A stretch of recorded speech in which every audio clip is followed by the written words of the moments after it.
प्रणाम सब मिथिलावासी के। हम शालिनी झा आ ई हमर दीदी छथिन अर्चना झा। हम सब आई एक गौरी गीत लऽ के एलहुँ हैं। कोशिश यह है जे बढ़िया लागत सब आदमी के, तो अपन लाइक शेयर कमेंट्स करिए देवे। ई गौरी गीत सुनू। धन्यवाद। एक तो सीता सुकुमारी, दोसर जना का दुलारी,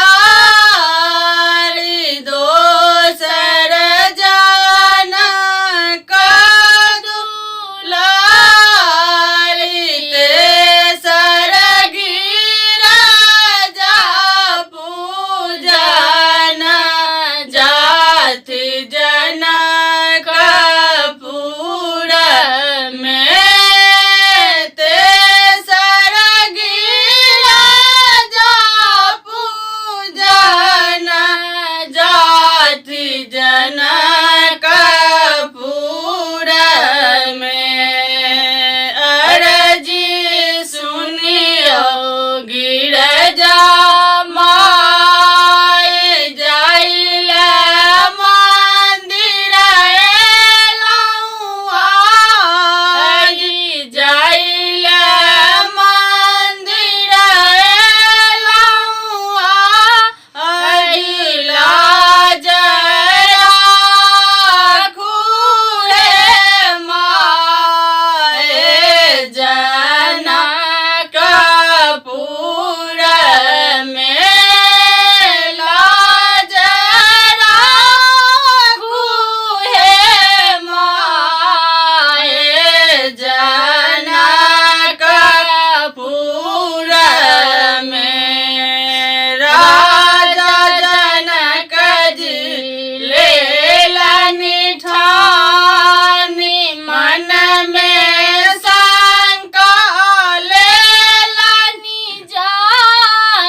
जनक पुर में, तेसर गिरिजा पूजन जाति जनक पुर में, तेसर गिरिजा पूजन जाति जनक पुर में।